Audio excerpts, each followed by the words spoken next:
আপনারা কি মনে করতেছেন এতক্ষণ আপনাদের সাথে আইসা এসে কথা বলতেছি, আপনারা আইসা এসে কথা বলতেছেন ও বাবা খায় আমি কি দোষ করছি? ভাই আমি মদ খাই, আমার লাইসেন্স আছে, আমার লাইসেন্স করা, আমার বারের লাইসেন্স করা, আমি মদ খাই। অন্য কোনো ব্যবস্থা না নিয়ে হঠাৎ করে লেগুনাটা বন্ধ করে দিলে আমাদের জন্য অসুবিধা হবে। আমরা যারা সাধারণ জনগণ আছি এদের জন্য কোনো উপকারই হয়নি, সোজা কথা, এক কথা কোনো উপকার হয়নি।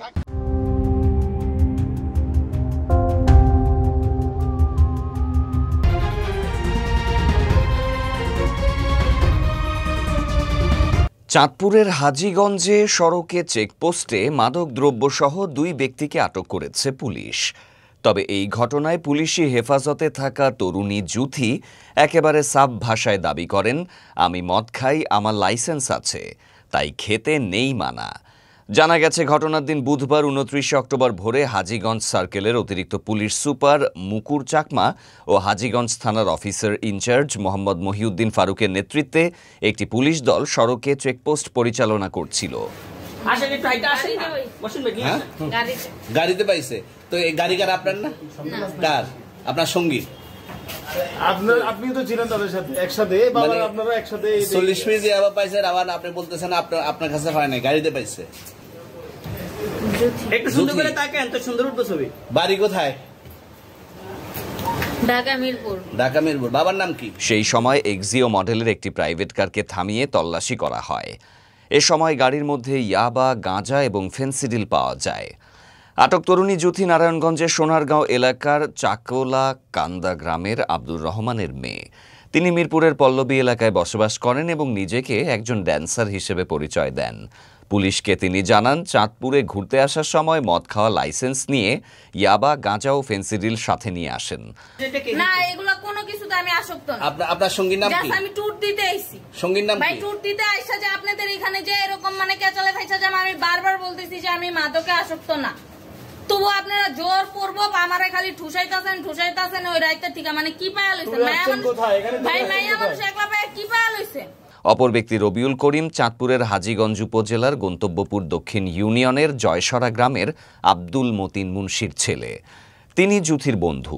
এ বিষয়ে বুধবার দুপুরে হাজীগঞ্জ থানার উপপরিদর্শক সাজ্জাদ হোসেন বাদী হয়ে মাদক নিয়ন্ত্রণ আইনে মামলা দায়ের করেছেন।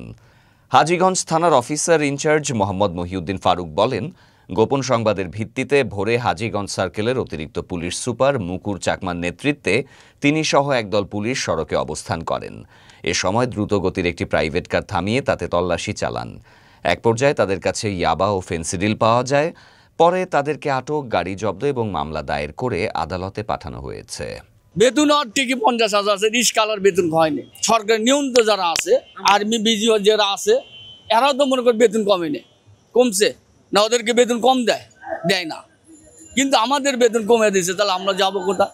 এরপরে মেট্রো রেল ওটা 130 কোটি টাকা, 1,30 কোটি টাকা। এই মেধাটা যদি মানুষের মধ্যে থাকতো যে এই সরকার টাকাটা নিয়ে কি করে, আপনি কার ওপর করবেন? একটা যদি প্রশাসনের কাছে যান তাহলে ওই করছে বাটা সর, একটা শ্রমিকের বেতন হয়নি।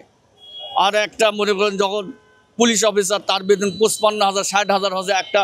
তারপরে মনে করেন যে এই যে সরকারি চাকরি করে পুলিশ অফিসার বাদেও যারা মনে করেন যে সরকারি নিয়ন্ত্রণ যারা আছে, আর্মি বিজিও যারা আছে, এরাও তো মনে করেন বেতন কমেনি, কমছে না? ওদেরকে বেতন কম দেয় না, কিন্তু আমাদের বেতন কমে দিয়েছে। তাহলে আমরা যাবো কোথায়? ওদের তো দাম মারতেই হবে, আমার তো খানা করতেই হবে, আমার কাছে টাকা নাই। ওদের তো বেতন কমায়নি, কমছে। তারা পুলিশেরা তো টাকা ঠিকই খায়, আর্মিরা টাকা ঠিকই খায়। তারপরে যারা সরকারি চাকরি করে, তারপরে মনে করেন যে কোর্ট কাছারি হাইকোর্টে যারা আছে, তারপরে মনে করেন যে বিভিন্ন ধরনের বিভিন্ন সিস্টেম, এই মনে করেন যে হাইকোর্ট, কোর্ট কাছারি, তারপর স্কুল মাঠ, যে সরকারে যেগুলো আছে, একজন বেতন যদি পায় 50-55,000 টাকা, এখানে বেতন আর কমেনি। একদিন প্রতিদিন আন্দোলন চলে, এদেরকে ঠিক করতে হবে, বেতন দিতে হবে, বেতন খাইতে হবে, ঠিক আছে, কিন্তু তুমি তো আর জনগণের বেতন দিতে হবে। এরা কি করবে? এদের মাথার মধ্যে ভ্যালু না। হ্যাঁ, দেখ চলতেছে, কি করবে ওই বেটারা? ওই বেটারা কি করবে? ওদের কি সমস্যা? ওদের কি দেনা বার? এটা তো আর নাই। উনি তো সরকারের তো মেধাবেন নাই, আসে বিদেশ থেকে আইসে বসে নির্ধারিত হয়ে গেছে। 1 টাকা করে উঠলে দেশে বাংলাদেশে ওঠে একেবারে 20 কোটি টাকা। বছরে হয় আপনি 7,300 কোটি টাকা, এরপরে মেট্রো রেল ওটা 130 কোটি টাকা, 1,30 কোটি টাকা। এই মেধাটা যদি মানুষের মধ্যে থাকতো যে এই সরকার টাকাটা নিয়ে কী করে, তার বেতন দিচ্ছেন। এরপরে মেট্রো রেলে যখন 130 কোটি আপনার যে পদ্মা সেতু হাসিনা যেটা করে গেল যে 5 বছরের মধ্যে 8,500 টাকা উঠবে, এই 8,500 টাকার মধ্যে তাহলে তোমার 5,500 কোটি টাকা। এই দেশের সরকার, এই সরকারকে আসে কোথায় দেবে, কোনো তুলে ধরতে হবে, তুলে খরা লাগবে, সমস্ত তার না হলে হবে না। এই টাকাগুলো তো উঠতেছে, এটা জনগণের মাঝে যদি না বোঝা দেয়, জনগণের মাঝে যদি না কাটায় তাহলে হবে না। তাদের ব্যাংক ব্যালেন্স করলে হবে না, একজনক নুন দেবে আর একজনক দেবো না, সে ব্যাটার কী করবে? ও ব্যাটার তো নুন দিচ্ছে না। আপনি যান এক জায়গায় নুন লেবার দেন, সেখানে আপনি অনেক ভেজালিটি দেওয়া লাগে, 1000কে 150 টাকা প্রতি 6 দিনের মাথায় 150 টাকা তারা লাভ লে যায়। এ টাকা তো তার ইনকাম নেয়।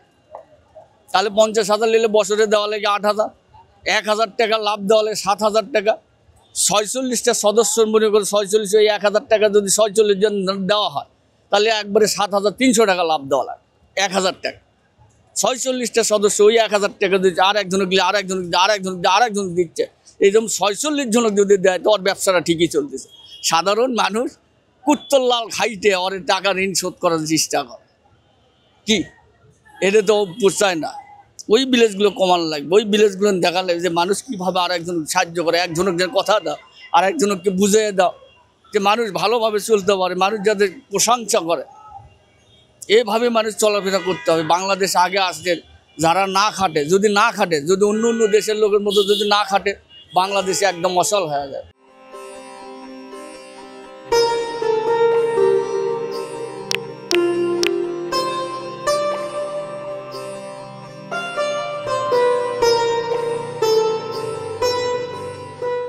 ভারতের রাজস্থানে চলছে ঐতিহ্যবাহী পুস্কার গবাদি পশুর মেলা। শতাব্দী প্রাচীন এই মেলাই এখন ভারতের সবচেয়ে বড় ও দামি গবাদি পশুর বাজারে পরিণত হয়েছে। এবারও সেই ঐতিহ্য নতুন মাত্রা পেয়েছে, কারণ মেলায় এসেছে কয়েক কোটি রুপির ঘোড়া ও মহিষ। হাজারো দর্শক আর ব্যবসায়ীর ভিড়ে এখন যেন রাজস্থানের পুস্কার এক উৎসব মুখর প্রাণকেন্দ্র। প্রতি বছরের মতো এবারও রাজস্থানের মরুভূমি শহর পুস্কারে বসেছে বিশাল গবাদি পশুর মেলা। ভারত জুড়ে পরিচিত এই মেলায় জমে উঠেছে গরু, মহিষ, উট ও ঘোড়ার প্রদর্শনী ও বেচাকেনা। কিন্তু এবারের আসরের সবচেয়ে বড় আকর্ষণ 15 কোটি রুপির ঘোড়া শাহবাজ। চণ্ডীগড় থেকে আনা হয়েছে মাত্র 2.5 বছর বয়সী এই পুরুষ ঘোড়াটিকে। মালিক গ্যারি গিল জানান, শাহবাজ এক মর্যাদাশীল বংশের ঘোড়া, ইতোমধ্যে জিতেছে একাধিক পুরস্কার ও প্রদর্শনী। মেলায় এখনো পর্যন্ত 9 কোটি রুপি পর্যন্ত দাম উঠেছে ঘোড়াটির, আর সেটি এক নজর দেখতে প্রতিদিন ভিড় করছেন হাজারো দর্শক ও পর্যটক। ঘোড়াটি মারোয়ারি জাতের, যার সৌন্দর্য ও শক্তির জন্য বিখ্যাত পুরো ভারত জুড়ে। শুধু শাহবাজি নয়, আলোচনায় আছে রাজস্থান থেকে আসা 23 কোটি রুপির মহিষ আনমোল। এর মালিকের দাবি, আনমোলকে রাজকীয়ভাবে লালন পালন করা হয়। প্রতিদিন তার খাদ্য তালিকায় থাকে দেশি ঘি, দুধ, শুকনো ফলসহ নানা পুষ্টিকর খাবার। ফলে এটির স্বাস্থ্য, গঠন ও দুধ উৎপাদন ক্ষমতা দর্শকদের নজর কেড়েছে। আরও আছে উজ্জয়িনী থেকে আসা রানা নামের মহিষ, যার দাম 25 লাখ রুপি। 600 কেজি ওজন, 8 ফুট লম্বা আর 5 ফুট 5 ইঞ্চি উচ্চতার এই বিশাল মহিষ প্রতিদিন খাবার খায় প্রায় 1,500 রুপির। অন্যদিকে বাদল নামের ঘোড়াটিও মেলার পুরনো চেনা মুখ। এবার তৃতীয়বারের মতো এসেছে বাদল। দাম উঠেছে 11 কোটি রুপি পর্যন্ত, কিন্তু মালিক এখনই বিক্রি করতে রাজি নন। গবাদি পশুর বাণিজ্যের পাশাপাশি এই মেলাকে ঘিরে চলে সাংস্কৃতিক উৎসব, লোকসঙ্গীত ও নৃত্যের আসর। রাজস্থানের ঐতিহ্য ও পশুপালন সংস্কৃতি ধরে রাখতেই প্রতি বছর আয়োজিত হয় এই পুস্কার মেলা। চলতি বছর 23 অক্টোবর শুরু হওয়া মেলা চলবে 7 নভেম্বর পর্যন্ত। ইতোমধ্যে 3021টি গবাদি পশু অংশ নিয়েছে এবারের আসরে। দেশের বিভিন্ন প্রান্ত থেকে আগত ব্যবসায়ী, পর্যটক আর দর্শনার্থীদের পদচারণায় এখন মুখর পুরো এলাকা। গবাদি পশুর মেলা পুস্কারে কোটি টাকার ঘোড়া, মহিষে মুগ্ধ সারা দুনিয়া।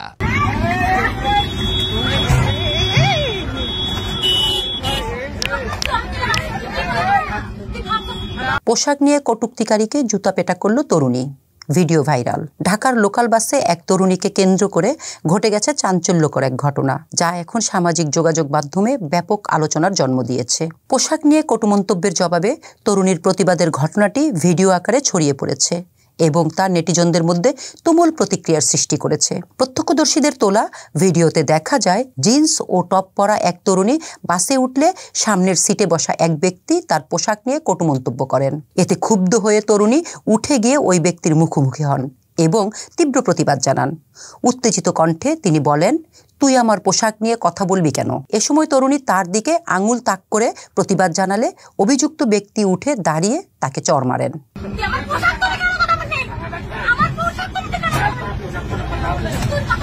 ঘটনার পরপরই তরুণী জুতা খুলে ওই ব্যক্তির উপর হামলে পড়েন এবং তাকে জুতোপেটা করতে থাকেন। এক পর্যায়ে লোকটি তরুণীকে ধাক্কা দিয়ে বাসের সামনের দিকে ফেলে দেন। তবুও হাল ছাড়েননি তরুণী, আবারও উঠে দাঁড়িয়ে জুতোপেটা চালিয়ে যান।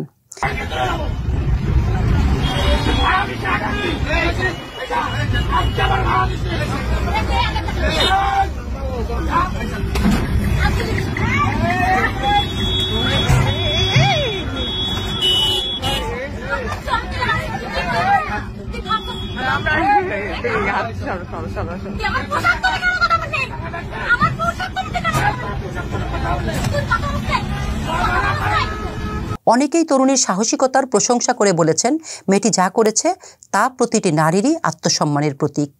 অন্যদিকে কেউ কেউ ঘটনাটিকে নিয়ে বিতর্ক তুলেছেন, দাবি করেছেন সহিংসতা কোনো সমস্যার সমাধান নয়।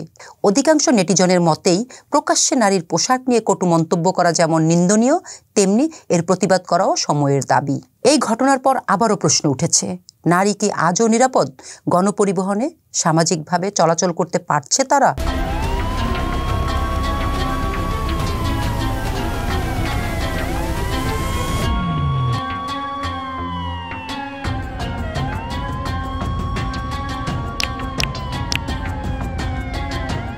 মালয়েশিয়ার কেলান্তান প্রদেশে অভিবাসন বিভাগের অভিযানে ৭৫ জন অননুমোদিত অভিবাসী শ্রমিককে গ্রেপ্তার করা হয়েছে।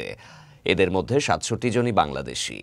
বুধবার ২৯ অক্টোবর কেলান্তান অভিবাসন বিভাগের পরিচালক মোহাম্মদ ইউসুফ এক বিবৃতিতে জানান, অভিযানে গ্রেপ্তার হওয়া ৭ জন স্বীকার করেছেন যে তারা থাইল্যান্ড মালয়েশিয়া সীমান্তের সুঙ্গাই গোলক নদীপথ ব্যবহার করে অবৈধভাবে মালয়েশিয়ায় প্রবেশ করেছে। তিনি বলেন, সীমান্তের অবৈধ পথে দেশে ঢোকার পর এক পরিবহন চক্র তাদের কোটা বারুল লেম্বাসিরে বাস টার্মিনালে নিয়ে আসে। ধারণা করা হচ্ছে সেখান থেকে তারা মালয় উপদ্বীপের পশ্চিম উপকূলীয় রাজ্যগুলোতে যাওয়ার প্রস্তুতি নিচ্ছিলেন। গোয়েন্দা তথ্য স্থানীয়দের সহযোগিতায় পরিচালিত যৌথ অভিযানে কোটা বারু ও পাশির মাস এলাকায় একাধিক নির্মাণস্থলে তল্লাশি চালানো হয়। এতে ৭৫ জন বিদেশি নাগরিককে আটক করা হয়।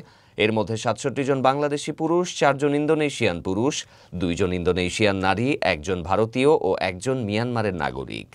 গ্রেপ্তারকৃতদের প্রাথমিকভাবে ইমিগ্রেশন আইন লঙ্ঘনের অভিযোগে তদন্ত করা হচ্ছে। তাদের সবাইকে তানামেরা অভিবাসন আটক কেন্দ্রে পাঠানো হয়েছে। অভিযানটি সীমান্ত এলাকায় মানব পাচার ও অবৈধ অভিবাসী প্রবেশ রোধে মালয়েশিয়া অভিবাসন বিভাগের চলমান অভিযানের অংশ বলে জানিয়েছেন মোহাম্মদ ইউসুফ।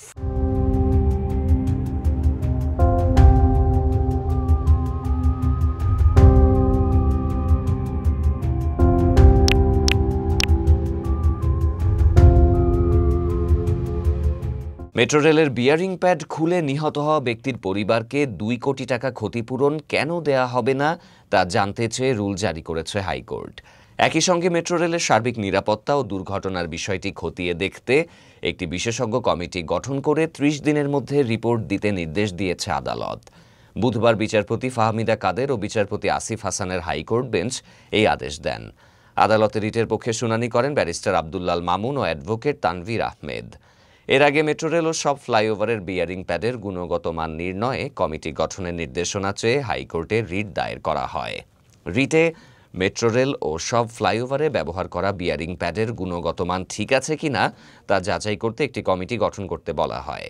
এছাড়া মেট্রো রেলের বিয়ারিং প্যাড খুলে নিহত হওয়া ব্যক্তির পরিবারকে ২ কোটি টাকা ক্ষতিপূরণ দিতে আরেকটি রিট করা হয়।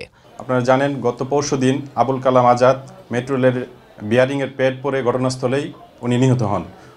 উনার পরিবারকে 10 কোটি টাকা আর্থিক ক্ষতিপূরণ এবং সহায়তার জন্য দিতে বলা হয়েছে লিগ্যাল নোটিশের মাধ্যমে। আমি মনে করি মেট্রো রেল কর্তৃপক্ষ এবং সড়ক পরিবহন ও সেতু মন্ত্রণালয় এটার জন্য সরাসরি দায়ী। তাদের অবহেলা এবং তাদের নেগলিজেন্সির কারণে এই দুর্ঘটনাটি ঘটেছে। রাজধানীর ফার্মগেট এলাকায় মেট্রো রেলের বিয়ারিং প্যাড খুলে পড়ে আবুল কালাম নামে এক যুবক নিহত হয়েছেন। 26 অক্টোবর বেলা 12:30টার দিকে দুর্ঘটনাটি ঘটে। নিহত ব্যক্তির বাড়ি শরীয়তপুরের নড়িয়া উপজেলার ঈশ্বরপাটি গ্রামে। অন্য কোনো ব্যবস্থা না নিয়ে হঠাৎ করে লেগুনাটা বন্ধ করে দিলে আমাদের জন্য অসুবিধা হতো না। আমরা যারা সাধারণ জনগণ আছি এদের জন্য কোনো উপকারই হয়নি, সোজা কথা, এক কথা কোনো উপকার হয়নি।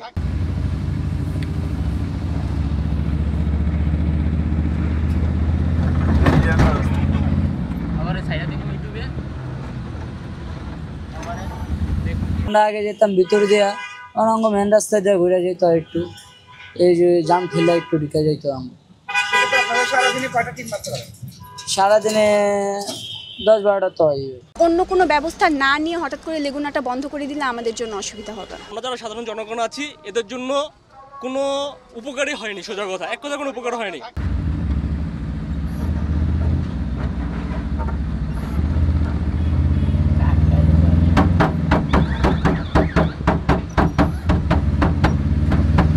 থেকে প্রায় ডেলি অনেক মানুষ আসা যাওয়া করে, নির্মাণে ফার্ম গাড়ি তো কোনো বাস নাই, বাসে চড়তেও পারি না, লেগুনা তো এভেলেবেল লেগুনা ছিল। লেখনা এখন আপনারা শ্যামলী থেকে জিকাতলা পর্যন্ত চলতেছে, আর মিরপুর যাইতে দিতেছে না। মালিকরে দিতে হয় 1200 টাকা, গ্যাস লইতে হয় 700 টাকা, লাইন খরচ হইতে হয় 450 টাকা। লাইনম্যানরা আবার নেতা করে দেয়, পুলিশ করে দেয় জায়গায় জায়গায়। সবাই পাইবে, সবাই খায়। ভাড়া আগে ছিল 10 টাকার থেকে 20 টাকা পর্যন্ত, এখন 15 টাকা ভাড়া আর 20 টাকা ভাড়া।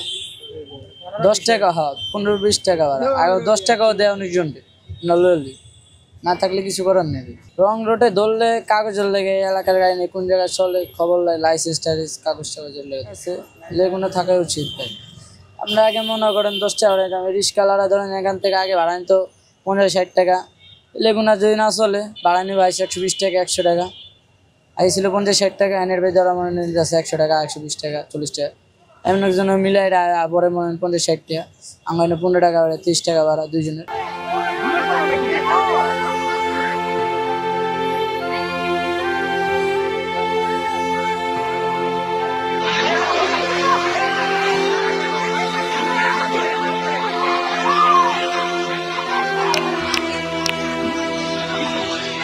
মাইলস্টোন স্কুল অ্যান্ড কলেজে যুদ্ধ বিমান বিধ্বস্তের ঘটনা 97 দিন পর অবশেষে সুস্থ হয়ে বাড়ি ফিরেছে 7ম শ্রেণীর ছাত্র নাভিদ নেওয়াজ। মৃত্যুর সঙ্গে দীর্ঘ 3 মাসের লড়াই শেষে 13 বছর বয়সী এই কিশোরের বাড়ি ফেরা এখন সবার মুখে মুখে আশার গল্প। চিকিৎসক, পরিবার আর সহপাঠীদের মুখে তখন একই আনন্দ, অবশেষে ফিরে আসছে ছোট যোদ্ধা। 21শে জুলাই দুর্ঘটনায় নাভিদের শরীরের প্রায় 45% পুড়ে গিয়েছিল। প্রথম দিকে তার অবস্থা এতটাই আশঙ্কাজনক ছিল যে পরিবারকে একাধিকবার মানসিকভাবে প্রস্তুত থাকতে বলা হয়েছিল। তবে চিকিৎসক টিম হাল ছাড়েনি। দীর্ঘ 22 দিন আইসিইউতে, তার মধ্যে 10 দিন লাইফ সাপোর্টে নাভিদ। এরপর আরও 35 দিন হাই ডিপেন্ডেন্সি ইউনিটে এবং 40 দিন কেবিনে থেকে ধীরে ধীরে ফিরে পান জীবনের আলো। নাভিদের 36 বার ছোট বড় অস্ত্রোপচার হয়েছে। এর মধ্যে 8 বার চামড়া প্রতিস্থাপন করতে হয়েছে, যা এই দুর্ঘটনায় অন্য কোনো দগ্ধ রোগীর ক্ষেত্রে হয়নি। চিকিৎসকরা বলছেন এটি ছিল এক অভূতপূর্ব চ্যালেঞ্জ। এমন এক সময় ছিল যখন নাভিদ নিজেই চিকিৎসকদের হাত ধরে বলতো, আমি কি বাঁচব? তার লাঙে পানি জমে গিয়েছিল, এজন্য তাকে উপুর করে লাইফ সাপোর্টে চিকিৎসা দিতে হয়েছে। এই অবস্থায় রোগীকে বাঁচানো অত্যন্ত কঠিন, কিন্তু নাভিদ লড়েছে, জিতেছে। চিকিৎসকদের অক্লান্ত পরিশ্রমে ছেলেকে ফিরে পেয়ে কৃতজ্ঞ নাভিদের বাবা মিজানুর রহমান। নাভিদের বাবা বলেন, ডাক্তাররা যেভাবে চেষ্টা করেছেন আমরা কৃতজ্ঞ। দেশবাসী দোয়া করেছেন, তাই আজ নাভিদকে বাড়ি নিতে পারছি।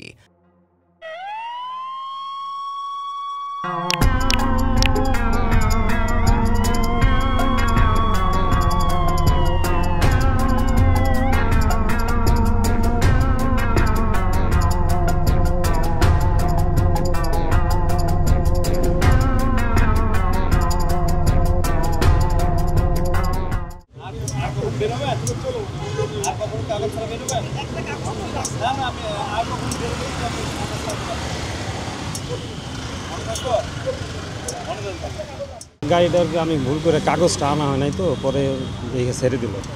সব ঠিক আছে, আমার গাড়ি কাগজ সব ঠিক আছে, কিন্তু ভুল করে আনা হয় না আর কি।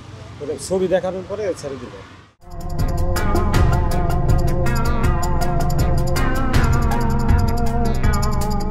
আমার দিয়ে দিল যে আর কখনো জানি না হয় আর কি, ভুল করে আমার মামলা দেয় নাই। এই যে আমি একটা নিয়ে বাড়াইলাম, মালিকের 400 টাকা জমা দিব, দিয়ে যা পাই এইটুকুর মধ্যে চলতে খাইতে তো হবো, আর কর্ম না করলে কি করব। কামাই করতেছিলাম 1500-1600, এখন 600-700 টাকা হয় না। ভাত বিল, গাড়ি বিল আছে, কেমনি কি করবো? আজকে যে লেবার থাকলে রিক্সা চালাইতাম না। ইনকাম কমে গেছে, ইনকাম এখন আসতেছে না। হ্যাঁ, এখন আমার খুবই সমস্যা। এখন তো আমি চলাফেরা করতে খুবই সমস্যা। এদিকে রাস্তা বন্ধ করে দিছে, এদিকে ফার্ম গেট বন্ধ করে দিছে, দিয়ে তো মহল্লা আর ঘুরতে পারতেছি না। এখন চিপা চাপা ঘুরতেছি।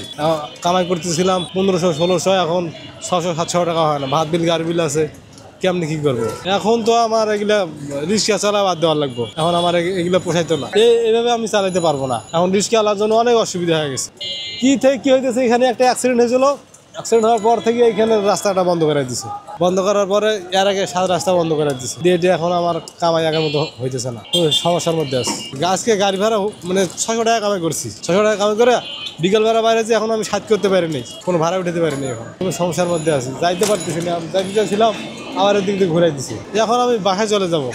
এখন এরকম করে ভাড়া মারান যায়? মামা, এই যে আপনার বিভিন্ন জায়গায় আমরা নিষেধ মেনে চলতেছি, মানে মেন রোডে 8টার পরে আর মেন রোডে উঠতে দেয় না। যদি না উঠি তাহলে গাড়ি ওরা একবারে করে দিয়ে দেয়। আমরা এই যে চিপাই চাপি যাই মেন রোডে থেকে যেগুলা সাইডে, এগুলো আমাদের কাজ কাম করতেছে। এখন মনে করেন যার যতটুকু রিজিক আছে, আল্লাহ যতটুকু দিচ্ছে। এই যে আমি একটা নিয়ে বাড়াইলাম, মালিকের 400 টাকা জমা দিব, দিয়ে যা পাই এইটুকুর মধ্যে চলতে খাইতে তো হবো, আর কর্ম না করলে কি করব। এই মনস্তর করে বাড়াইলাম। এখন মনে করেন আগে ইস্কে কম ছিল, ইনকাম বেশি আসছিল। এখন ইস্কে বেশি যেহেতু এরকম ইনকাম নাই। আমরা গরিব মানুষ, ওটা ইস্কেতে থাকার কারণে আমরা আবদার করব, কারণ আমরা তো অন্য কিছু করতে পারি না, আর আমার তো যোগ্যতা নাই। আজকে যে লেবার থাকলে রিক্সা চালাইতাম না। কর্ম করতেছি, যেভাবে জীবনযাপন করি সৎভাবে চলার চেষ্টা আর কি, এর চেয়ে বেশি কিছু আর কি করব। এটি মার্কেট, আগোরা, স্বপ্না, মিনা বাজার, যমুনা পিকচার পার্কে, বসুন্ধরা, গুলশান, মিনা বাজার, স্বপ্না, এই সমস্ত বাজারে যায়। আমি এক গাড়ি চললে 100 টাকা পাই। আমি গই ব্যবসা 12 মাস। গ্যান্ডারি গাড়ি আছে, গ্যান্ডারি গাড়ি নিয়ে যায়। কেউ মনে করেন 4টা 5টা, কেউ 8টা 9টা নিয়ে যায়। এই কাটার পেশা হয়েছে 2 বছর, 2-3 বছর হয়েছে। আর এমনি এই ব্যবসাতে জড়িত ওরা 35 বছর। বাংলাদেশে ধরেন না, এই শ্রীপুরে ধরেন না 6 মাস, আর মানিকগঞ্জ 4 মাস, চাঁদপুরে তেনে বেশি 2 মাস, রংপুরের বেশি 2 মাস। এই লাইনে 35 বছর। এই যে বস্তা বইরা তুমি রাত্রে ওই যে ময়লার টাঙ্কি পালিয়ে দিন, এটা আমাকে আরো বহুত খরচ হয়। রাত্রে ফালাইতে 2-300 টাকা খরচ হয়। এটি মার্কেট, আগোরা, স্বপ্না, মিনা বাজার, যমুনা পিকচার পার্কে, বসুন্ধরা, গুলশান, মিনা বাজার, স্বপ্না, এই সমস্ত বাজারে যায়। এডি রস জোস বানিয়ে বেছে 1 গ্লাস বেছে 80 টাকা, 1 লিটার বেছে 170 টাকা। আর এরা চায়না মিশিংও এক্সট্রা পে বেছে রসরা, কোনো নাই, বেজাল নাই। পেরেস না হলে চলো না। এই যে এর ভিতরে যদি 2-1টা পোকা হয়, ওটা বাদ দেবে। স্পোর্ট পড়লে স্পোর্ট কোনো জিনিস চলবো না। কেন ফেরেস জান, এই যে ফেরেস কাইটা ইয়ারে এই যে এটা চলবো না, এটা বাদ। ফেরেস না হইলে চলবো না। না আমরা মাছ কাবারি চুক্তি, ওদের বস্তা ভরি, ওই যে বস্তা ভরছি, বস্তা হিসাবে আর কি 1200 টাকা বস্তা দেয়, 1000 টাকা বস্তা দেয়। বস্তা ঠিক আছে, হ্যাঁ গো গাড়ি পাঠাইবো, গাড়িতে ভরে দিব, আইয়া লিয়ে দেবো। 12 মাসই পাও। আমি গই ব্যবসা 12 মাস। ব্যবসাকে বুঝতে হইব। 8-10 লাখ টাকা বাকি বক্কা খাটাই, বাকি মোকামে টাকা দিতে হয়। আবার যারা মালটা নেয় আমার তো নেই, হ্যাঁ করে চালান খাটাইতে হয়। আমগো চালান খাটাইতে হয় 3 চালান খাটাইতে হয়। এবার হিসাব করে লাভ নেই। এই যে আজকে 6 বস্তা মাল যাইব, 6 বস্তা মালে আমার গায়ে চাই সমান থাকবো, লাভ হইব না, লস হইব না। আমার কোনো হাজিরা থাকবে 1 টাকাও থাকবো না। এগুলো মালের দাম বেশি, আর মালও স্পোর্ট করে আছে। আমার এই মালে অনেক ধরা 6 বস্তা মাল 9 আডি কাটছি। 9 আডি দিয়ে যদি 9 বস্তা হইতো তাহলে আমার ইনকাম হইতো। ঠিক আছে, 6 বস্তা দিয়ে 6 আডি হইলে আমার থাকতো বস্তা দিয়ে 1-150 টাকা। এখন কিন্তু বস্তারও ভরে দিতে হয়। ওই যে হ্যার লগে চুক্তি, রেট হিসাবে মাল দিতে হইব। আমার 1 ছেলে 2 মেয়ে, আর আমরা 2 জন, সব 3 জনের লেখাপড়া হবে। আর ব্যবসা আগে ওই যে দেখতে হইব, শিখতে হইব। না আয়া তো আর করতে পারবো না। ওই যে গ্যান্ডারি মিশিং, ওই যে মিশিং আছে, মেশিন চালাইলে এই যে এই একজন এরা মেশিন চালায়, এখান মাল কিনে নেয়, কিনা নিয়ে সুইলা মিশিংও বেছে। টাকা থাকলে ব্যবসা করতে পারতো না, টাকা আছে আপনার, টাকা থাকলে তো সবাই ব্যবসা করতে আগে জানতে হইব, শিখতে হইব, এরপরে ব্যবসা করতে হইব। আর নাইলে ব্যবসাটা পলিয়া যাইতে গেলে এই মাল আইনা যদি বেচতে না পারে তাহলে না, এই মালের 2 দিন গ্যারান্টি আছে। হ্যাঁ আয়াকে আপনি ব্যবসাটা করবো, পাইকার লাগবো, মিশিং লাগবো, মালটা বেচবো কই? আইলেই তো ব্যবসাটা করতে পারবো না।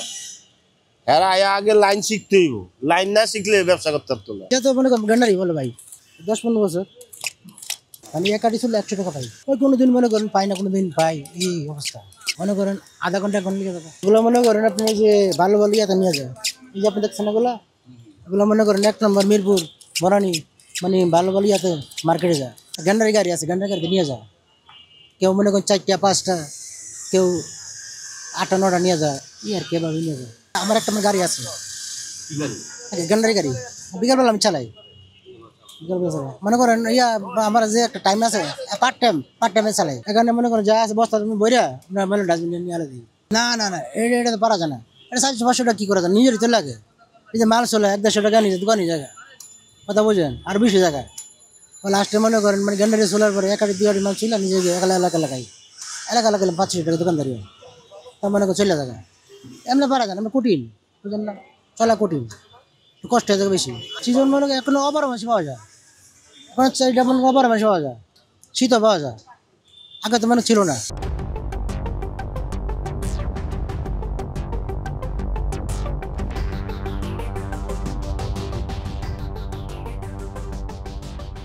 নভেম্বরের প্রথম দিন থেকে আবারও পর্যটকদের জন্য খুলে দেয়া হচ্ছে বঙ্গোপসাগরের একমাত্র প্রবাল দ্বীপ সেন্ট মার্টিন। তবে এবার আগের মতো নয়, কঠোর নিয়মে নিয়ন্ত্রিত থাকবে পর্যটক প্রবেশ ও অবস্থান।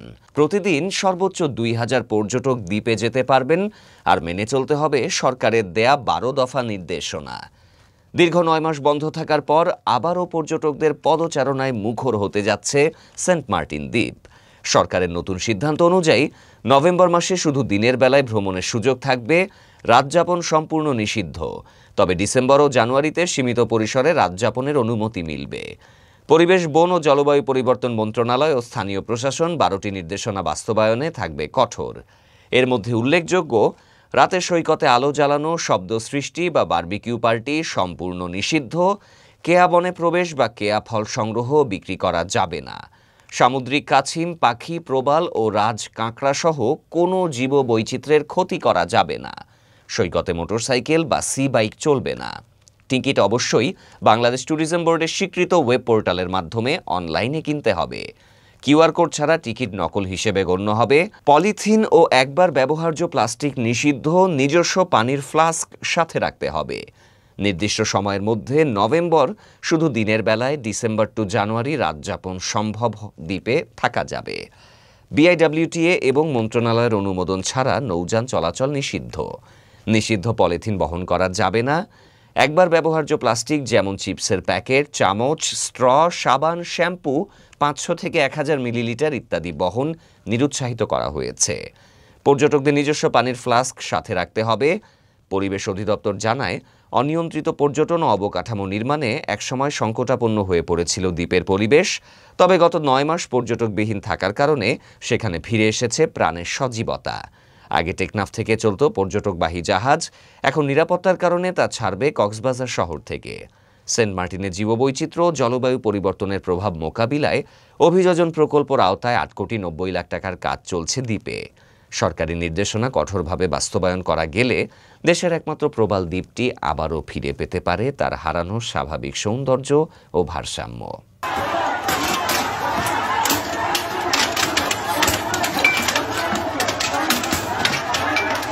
জেলা জেলা জেলা চাই, 1 2 3 4 কিশোরগঞ্জ নো মোর, এই স্লোগানে কাঁপছে পুরো শহর।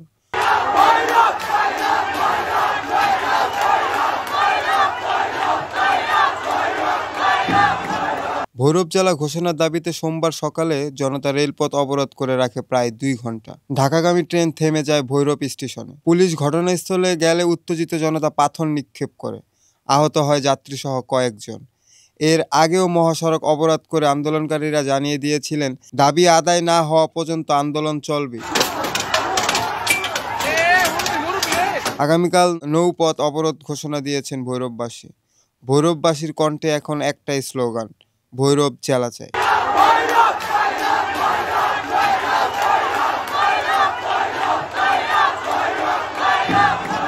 আমি ফজরের আজান পর্যন্ত ওই রাস্তাটা আমি 5 বার ঘুরছি, তাও আমি মোট মেন পয়েন্ট আমি বের করতে পারিনি। দেশের বিভিন্ন প্রান্তে লাশ নিয়ে যাওয়া লাগে, রোগী নিয়ে যাওয়া লাগে। অন্যান্য লাইনটা আসলে যেমন যে বেশি দূর ওরা যেতে পারে না, কিন্তু আমাদের এই লাইনে 64 জেলার মানুষ ওরা ঢাকায় আসতে হয়। ওদের রোগের এমন রোগ হয় যে রোগটা ঢাকা ছাড়া অন্য কোথাও এটা পসিবল না। জীবনে একবার এরকম ফেস হয়েছিলাম যে 2-3 বছর আগে চাঁদপুর গেছিলাম, ফরিদগঞ্জ, ওইখানে লাশ নিয়ে গেছিলাম। তো লাশটা নামাইতে আমার 2টা-2:30 বাজছিল। তো পরে যখন আমি বের হয়ে যখন মেন রাস্তায় উঠি, আমি রাস্তার মানে একটা রাস্তা ওইখানে মোড় ছিল, 2-3টা মোড় ছিল যে ওটা ঘুরে এখানে আসবে মেন পয়েন্ট ওইটা।